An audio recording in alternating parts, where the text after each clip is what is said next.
David, so good to spend some time with you again. Thank you so much for being here with Podcasting Made Simple, Pod Pros, and Pod Talks. I appreciate you, man. Thanks for having me back. Yeah, really excited about it. Our last conversation, I was telling you this morning, I went through all things David Heinemeier Hansson. Just went through it all to figure out, okay, like what have you been doing on podcasts and stuff like that. And I still go back to our last interviews. You know, I'm a little biased here, but it's one of the better interviews. I'm going to encourage everyone to go back and listen to that, and I'll have a place where everyone can find it. But again, I do appreciate the time again. And I'm going to quickly get into a little bit of some of your history just because it's going to be relevant to today's conversation. For anyone who doesn't know David Heinemeier Hansson, creator of Ruby on Rails, co-founder of Basecamp and Hey, the Lamaze, is that how you say it? Lamaze? Lamaze, yes. Lamaze, okay. I've watched it forever and don't actually know how to pronounce it. It's like my American accent doesn't do well with it. But like a winning class race car driver. I mean, how cool is that, right? And then also multiple times best-selling author. Man, I have referred to you many times as the closest thing to a real-life Tony Stark that anyone could ever meet. But it turns out I'm wrong, by the way. You're actually from the future or something like that. And I say that because every time you do something that maybe rocks the boat a little bit, I mean, you and I are both on Twitter, so we can kind of see that happening from time to time.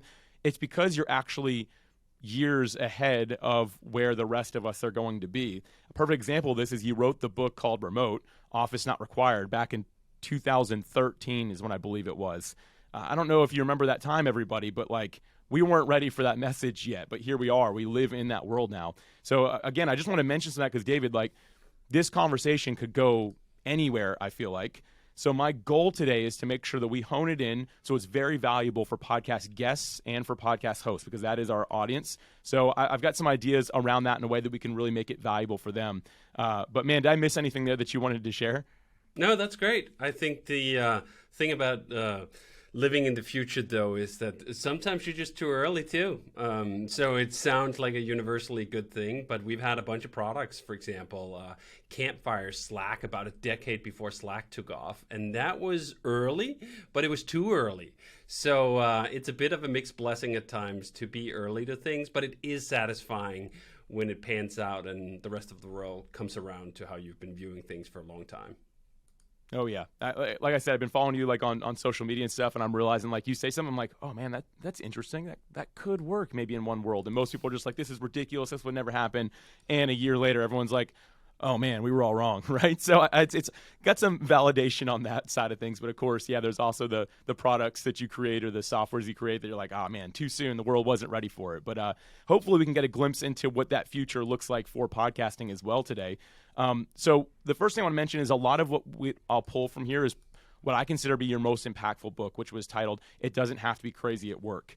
But we're applying that again to podcast guests and hosts. So it doesn't have to be crazy for podcasters. And I don't know, man. David, maybe that's a book we co-author later on, right? So so we'll get into this whole idea of crazy versus calm. But before we do that, I actually want to talk just in general about content online. I'd love to hear your perspective on where you see digital content creation. Where is this whole thing going from your perspective? Well, it's funny because even how you bracketed what it is, content creation, was terminology that wasn't really honed in or applied back when Jason and I started sharing our quote-unquote content back in the early 2000s.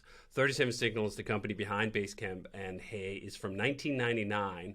And when the company launched in 99, it launched alongside a blog, signalversusnoise.com, which ran for over 20 years before we decided to post in different ways. But the whole approach of using content, using something you've learned, something you have an opinion on, that's authentic to build an audience, I think that is one of those just time-tested methods of creating awareness about the things that you're doing, about the things that you believe, and then being able to use that awareness either directly in terms of selling books or access to newsletters or podcasts or whatever else have you, or, as in the case with us, we give it all away for free because we make our money on products.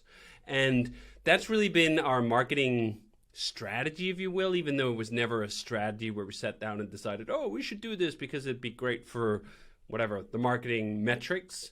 It turned out to be that way, and we learned to appreciate that it was that way when we committed to out teaching the competition rather than outspending it. Not so much because it was the strategic point at the start, but because it was a necessity.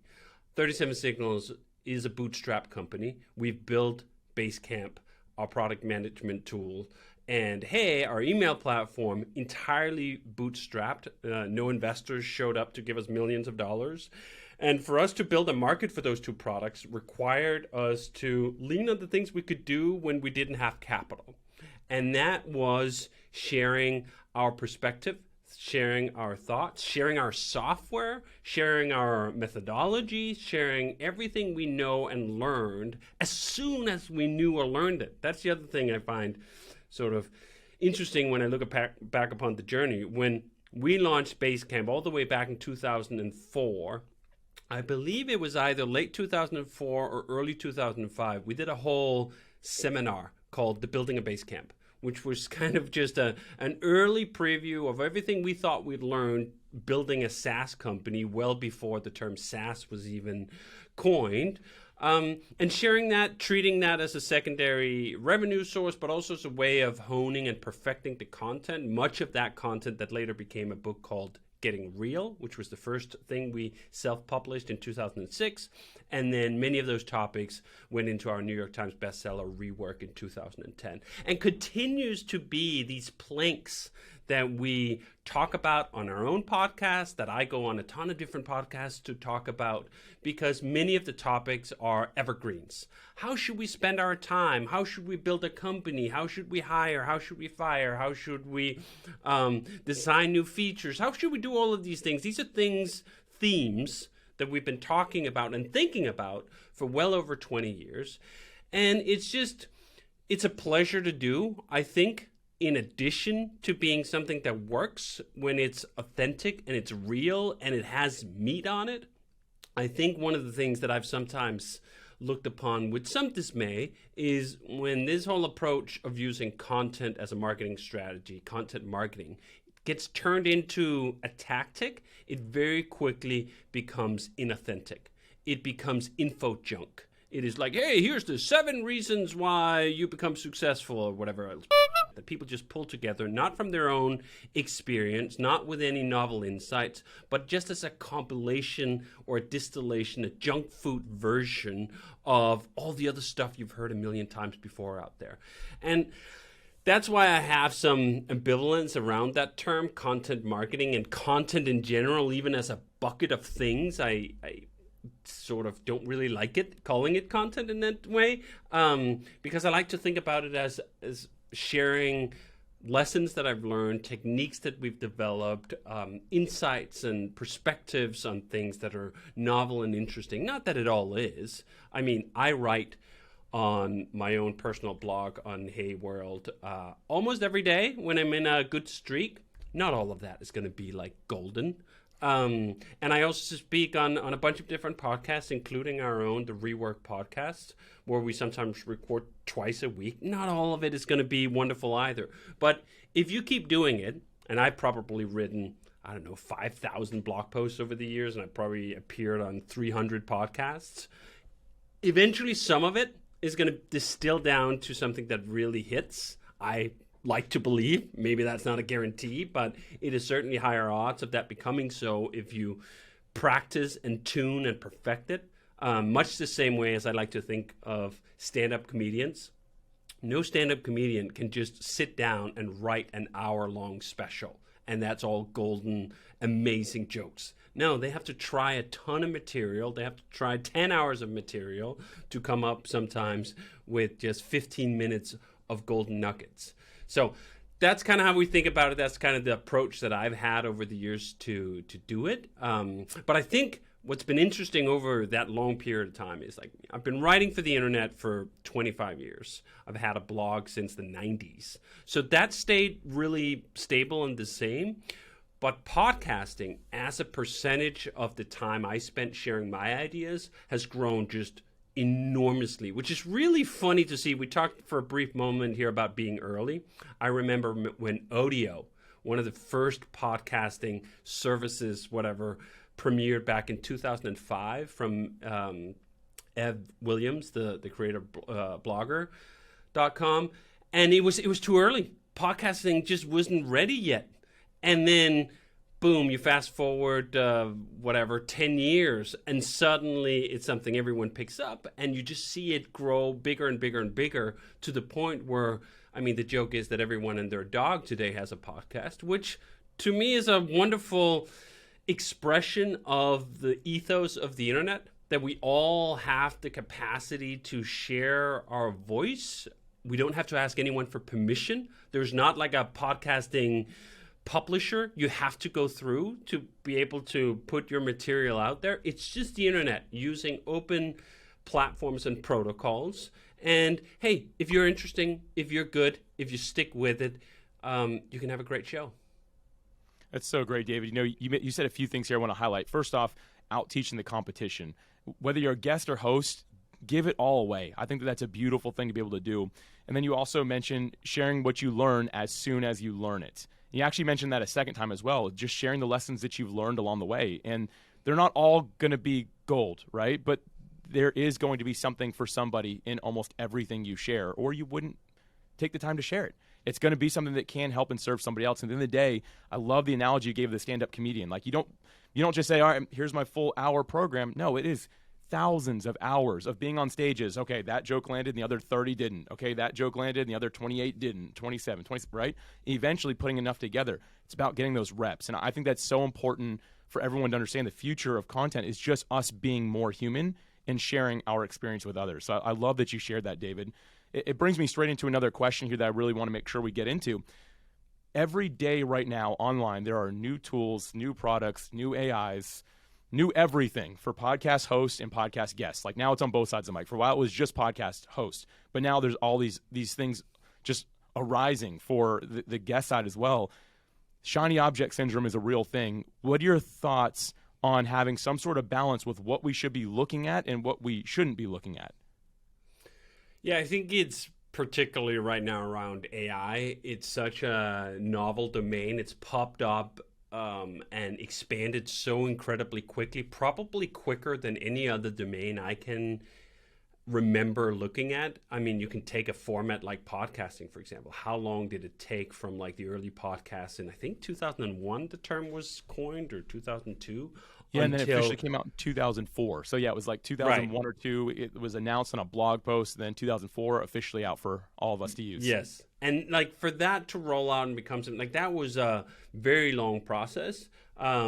Even something more recent like crypto also had quite a long gestation period. AI has at least a feeling amongst those of us who aren't in the field like it happened overnight. And part of that is that those improvements that have been happening after the initial premiere have been almost unbelievably fast. I almost feel like this is an argument for some sort of metaverse or simulation acceleration. Someone hit fast forward on innovation because they were sort of bored. And boom, we've gotten in 6 months what most fields and new ideas would have taken years to progress with. I think if you look at something like Midjourney, for example, which also only came out, 9 months ago, you look at version 1, like the fingers are all weird and freaky and quality just isn't that great. And then you look at Midjourney 5.1 and you go like, holy smokes, these are some of the best images of any kind. It's not even that AI is competitive, it's that it's playing in the absolute elite arena right away. So with all that said, though, I have had it about up to my eyeballs in like, look what happened in AI this week. Everything you knew is out the window and everything, whatever novel is in. Come on. Calm down. Take a freaking breath. There's a lot of FOMO right now, fear of missing out, when the reality is no one has a clue where this is actually going to land in 6 months. And what you have is a sea of speculation. Graphic designers are dead. Programmers are dead. photographers are dead. Like all these industries supposedly are gone.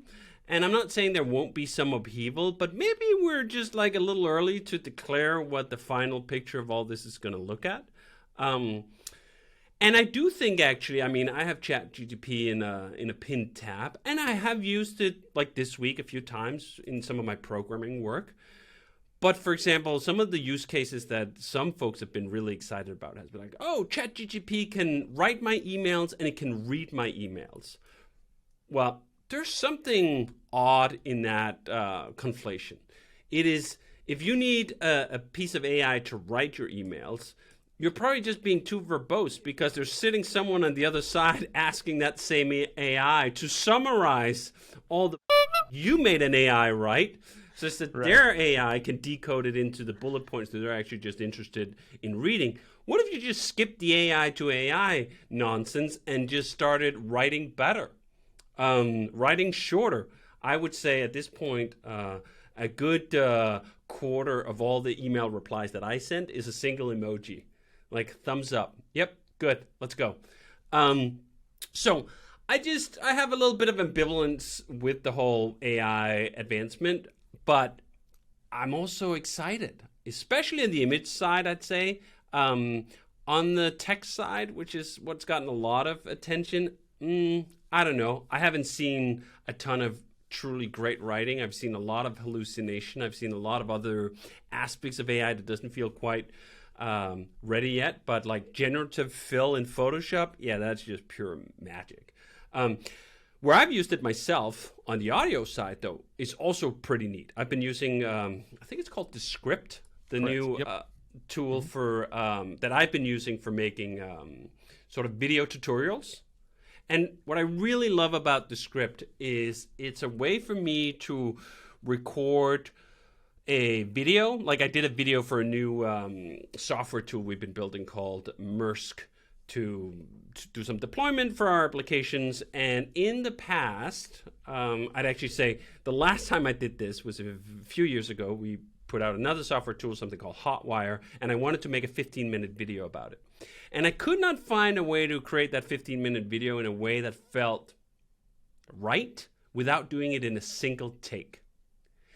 It's pretty to do a single take 15-minute super tight, super dense screencast without making mistakes. And I'm such at times when I'm in that mode, an annoying perfectionist. So I ended up spending like 8 hours recording that 15 minutes, putting everything just right. And then I hope it was worth it. I hope that 15 minutes was worth it. It did feel worth it at the time, but then with the script I used for the second round, it was much, much quicker because I could do the whole thing, and then I could cut out my ums and my ahs, and I could rewrite in my own voice some of the mistakes I would make, and it would feel like it was a single cut take, yet it was, I don't know, 10, 15 cuts. And then I could take it from an 8-hour project to perhaps a 2-hour project or a 3-hour project.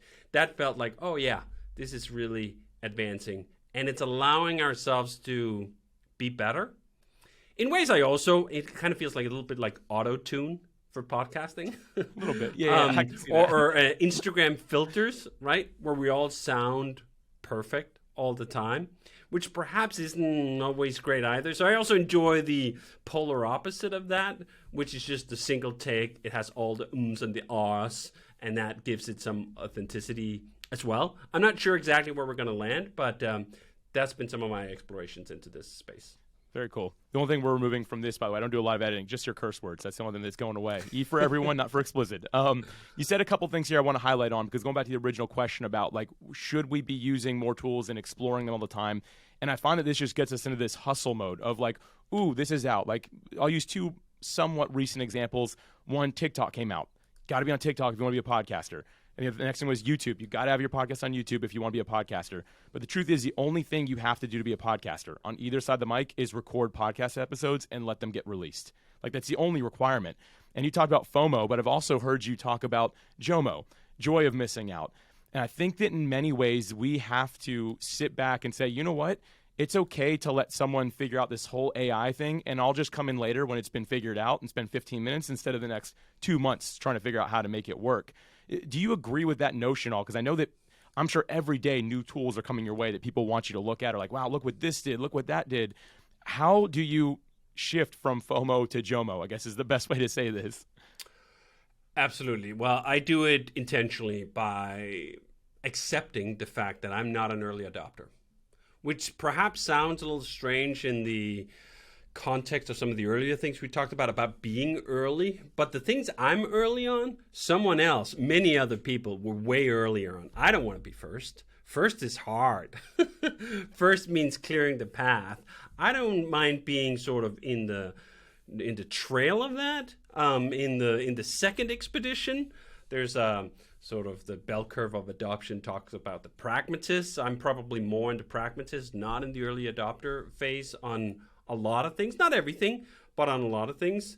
And I feel completely at ease and at peace with that. I mean, AI, of course, is the big example right now.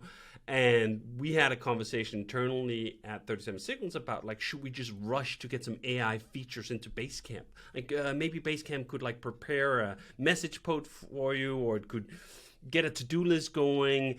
And we looked at that and we went, like, but is that actually what people want? Like, does it feel like it's real value here? And a bunch of competitors rushed in and they added a bunch of AI to it. And I went, like, I don't know, man.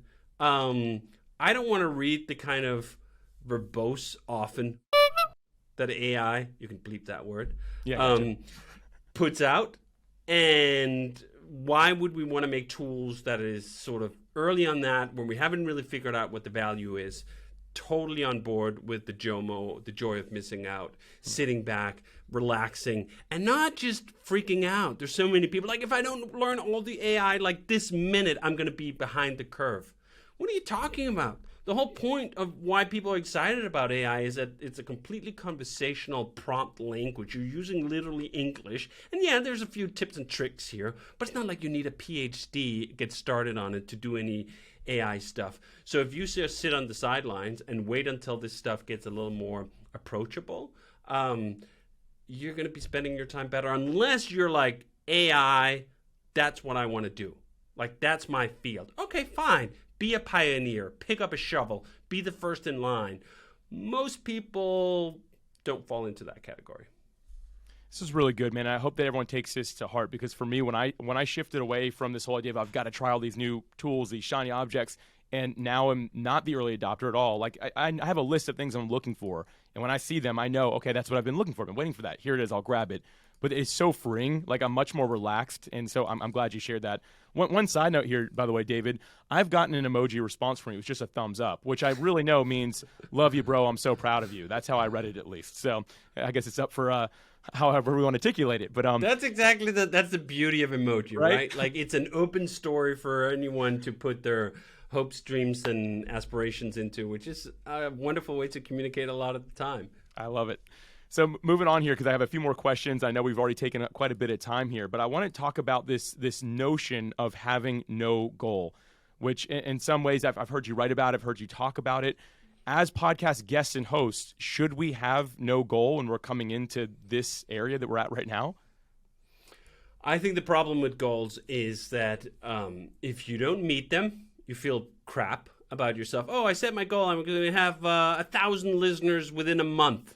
And you don't have 1,000 listeners within a month. Maybe you only have 600. And then you look at that, oh, I fell 400 short. Well, or you're up 600. Like, so much of what we perceive in this world is filtered through our own preconceived notions of what it ought to be. Instead of simply accepting that reality is just going to come your way, and whether you feel bad or about it or good about it is actually a choice.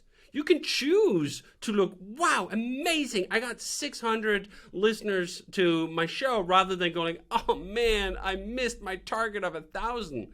The other thing is, if you then meet that goal, what often happens is it gives you a moment's worth of satisfaction. Yes, hooray, I got 1,000 listeners. And then you just set yourself another goal. Now I need 2,000. Now I need 5,000. Now I need 10,000. We've tried to design the way we do business in such a way that we're not on that treadmill. of constant goal setting and meeting and exceeding and feeling bad about it or temporarily excited about it, and replaced it with a dedication to habits. I want to be a certain person. I want to be a person who tries really hard. I want to be a person who's persistent, who sticks with things, especially when it comes to this podcasting world. I saw some statistic that 95% of all podcasters will not make it through episode 3. So if you just made it to episode 4, you're already in the top 5%. That's pretty incredible. And then I saw another stat that said something like 1% makes it past a year. So you're literally in the 99th percentile if you can stick with something for a whole year. And that's the kind of habit I look to cultivate on a recurrent basis and focus on that rather than these incremental goals. Rather than like, oh, I got to meet this metric or I got to worry about that metric. So much of what happens, we don't even have a direct influence over. What we have direct influence over is, will I stick with it? Will I try harder? Will I be better today than I was yesterday? Those are the things we can actually feel like they're within our sphere of control and we can do something about, and that feels empowering. A metric, how someone else reacts to something you do, you have no power over it. And I see this time and time again, even after sharing so much over 20 years. I'll put a bunch of heart and soul into a piece I write, and I think, man, this is going to be a banger. It's the one, right? Crickets. Nothing happened. No one cares, right? Like I might have spent hours on this piece. Then I'll write something else that literally takes 7 minutes. The original post I did on our cloud exit was like a throwaway post. I spent less than 15 minutes on that post. It was seen more than 5 million times on LinkedIn alone. And I went like, I don't know how to make a hit. No one really does. And I think they're blowing you smoke if they say they do. What most people can do is that they can put themselves in a position to have a hit by keep slamming at the balls coming their way. And they got to hit 100 balls before there's a home run in there. Even if you've hit 500 home runs. I've had a lot of posts and appearances and whatever go viral and go big over the years. And even with all that, I still don't know. What's the secret sauce? What's the magic that makes this piece or this episode or this guest or this topic take off when it takes off? No one knows. And that's also the charm of it. That's the excitement of it. That's the sort of you pull the lever and you don't know what you're going to get, and sometimes it just comes up jackpot. That's why it's so addictive in some sense. But I try to focus not on those outcomes, but on my inputs.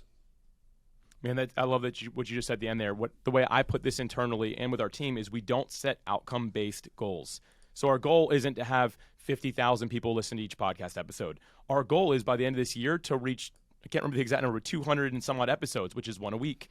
So like I can stick to that. And I always tell podcasters that we created what's called Pod Awards, podawards.fm. It is a really nice award plaque for podcasters, but the only thing we celebrate is milestones of episode releases. So it's 100, 200, and 300 episodes that have been released. And I have people reach out all the time.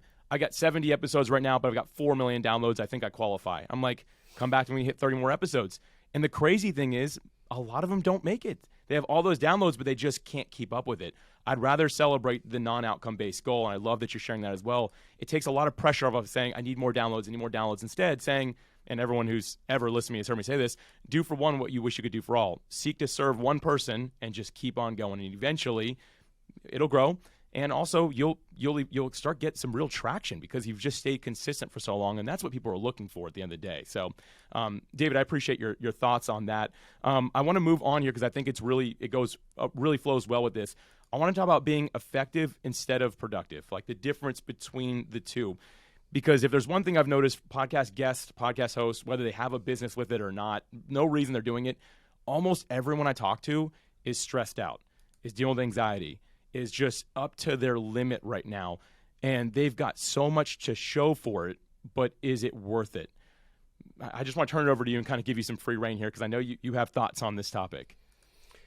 First of all, you have to accept the reality that there is not a magic relationship with how hard you grind and what kind of success you get. Now, I say that while also believing, as you just talked about, that like you have to stick with it. But what does that mean? Sticking with it is something about endurance. For how long can you go? It's not about whether you can work 60 or 70 or 80 or 100 hours a week.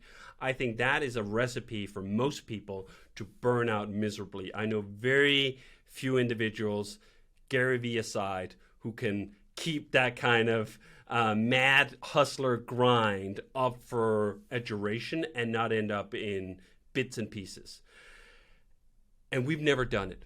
In fact, we've done the opposite. When we started creating Basecamp, I was working 10 hours per week, not per day, on that project. It was a side project. It was something we did because we needed it, because we wanted it, but we weren't willing to risk everything on it. And I think this is one of the things that people sometimes get too enamored with their passion or their vision or their project, and they go all in, all risk, all chips on the table. Of course that's stressful. What kind of stress would you not have if you put all your chips in on red 26? I don't know if 26 is actually red, but I mean, it sounded good though. Exactly. That just is not a strategy that appeals to me. I'm an incredibly risk-averse person. I will occasionally take measured risks, and what looks from the outside like a wild risk is usually not one in my assessment, because I've done the analysis, and in my optics, it won't be a wild risk. So this idea that if you just grind ever harder, like that there's no tip to it, I think it's really false. In fact, I find that I do my best writing, my best work, my best appearances when I'm not pushing too hard, when I'm not at the edge of adhesion. I do a lot to make sure that my brain is fresh. I sleep 8+ hours a night, every night, religiously, monitored by an Oura ring. I've done so for decades. I know exactly what my body feels like if I get less than 7.5 hours. I know what my body feels like if I'm not breathing fresh air, so I monitor my CO2 concentration in my little office and make sure I open the windows and do all these other things. I try to do a lot of things to make sure that I show up with I mean, that sounds like hustler ethics, perhaps, but like an A game, like my A brain. And then I don't think like, oh, I got to run it for as long as possible. When I look at any given day, if I get 4 or 5 hours out of any given day that I really put in on a project that matters and I make progress, like that's an amazing day. My amazing days are not like 10 or 12 hours. I barely, if ever, get even 8 hours of straight productive, valuable grind out of it. So I think you got to get out of that. You got to get out of this hero mode, this just push through at all cost mode, and go like, you know what? I'm going to go the distance instead. I'm going to go twice as far. I might burn half as bright in the beginning, but I'm going to get to the end. Man, I love this. And you were the guy who taught me to avoid chasing inbox zero.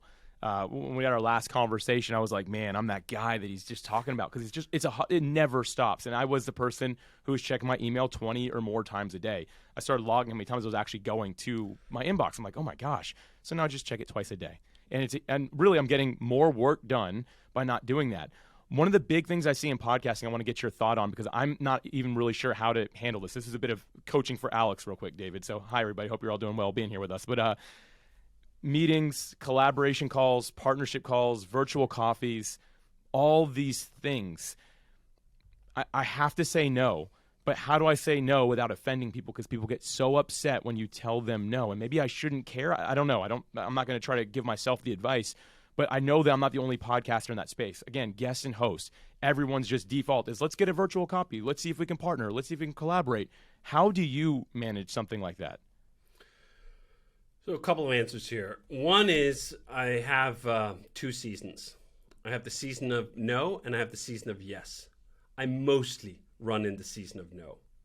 And when I'm in the season of no, I say no to almost everything, just automatically. No, I'm not going to come to the conference. No, I'm not going to come on the podcast. In fact, podcasting is a great example right now. I'd said yes to you during a season of yes. I said yes to a bunch of appearances, and that season is well past. I've been saying no to every inbound podcast invitation. I get quite a few.